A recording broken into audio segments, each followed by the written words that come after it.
Ah, that new car smell. Yep, we finally bought a new car. Actually bought it about a month ago, but we are not here to talk about our new car. We're actually here to talk about your nose and the amazing things it can teach us about consumer behavior. In fact, your nose knows. That's today on The Loyalty Loop. On Sunday, my brother-in-law got into the car in the back seat, took a deep breath and said, that new car smell. The weird thing is, I don't smell it anymore. Nope, nothing. Have you ever wondered why your house doesn't smell weird, but everybody else's does? Or why you can't smell your own bad breath? Well, in order to answer this question and understand what it has to do with the modern consumer, let's get into our noses and our brains to understand what happens when you smell a new scent. Immediately, when I hang this new air freshener, odorant molecules waft through the air into the odor receptors in my nose. These receptors send a signal to my brain where I have to identify the scent and decide what to do about it. Almost instantly, within this time span of about 2 breaths, my receptors turn off. And the intensity of the smell starts to fade because my brain has decided that this black ice scent is non-threatening. And there's no reason to keep paying attention to it.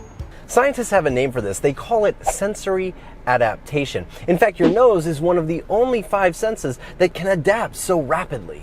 But what does this have to do with marketing? Well, everything, actually. You see, when I purchased this car, I was really excited about it. I wanted to have a technologically advanced, extremely nice, clean, brand new smelling car, but that didn't last long. A month later, I've moved on. Instead of telling people I have a new car, I just have a car. Come to think of it, I don't think I've told anyone in like the last 3 weeks that I have a new car. You see, just like my nose has adapted to the black ice air freshener and that new car smell, my brain has adapted to the idea of having a new car. And this phenomenon of rapid consumer adaptation has a name too. It's called hedonic adaptation. You see, buying something does make you happier, but only for a very short amount of time. You know what I want now? I want new luggage. You see, if I just had new luggage, I'd be happier. How long a purchase makes you happy is directly proportional to the size of the purchase. A car purchase, for example, should make you happier than a stick of gum, theoretically. But this chase is a treadmill. Consumers are effectively chasing happiness by buying things, but there's always another purchase that will make you happy. In fact, it's called the Hedonic Treadmill. So as a marketer, what can we do about this? How can we make our consumers happier for longer? Well, take another deep breath. Have you ever wondered why your house smells funny when you return from a long vacation? Well, the fact is it probably doesn't smell any different than when you left. It just seems that way. You see, while you were away, your brain adapted to a whole new series of scents and smells and experiences. And when you returned home, your brain has to readjust to the scent that only seems new. So how can you increase your customers' happiness? How can you get them off the hedonic treadmill just for a little longer? You've got to help them savor the happiness they felt when they first interacted with your product. Ask yourself, what are you doing to invite your customer to reflect on the way that your product makes their lives happier? Because it isn't about what you buy, it's about how what you buy makes you feel and how long that feeling lasts.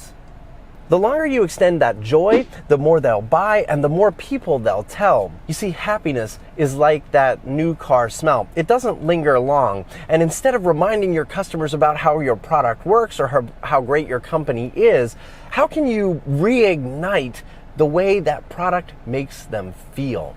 Next week, we'll take this idea just a little bit further and we'll explore the consumer buying behavior that will change the way you market and sell your products forever. And the secret lies in chasing rainbows. Don't forget to subscribe to the Loyalty Loop. There is a new episode every week. Feel free to comment below or ask me a question. I'd love to chat with you further about this or any other episode. And I'll see you next week in my Loyalty Loop.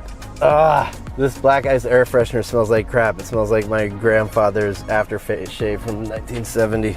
So disgusting. Gonna barf. Ugh. Need some air.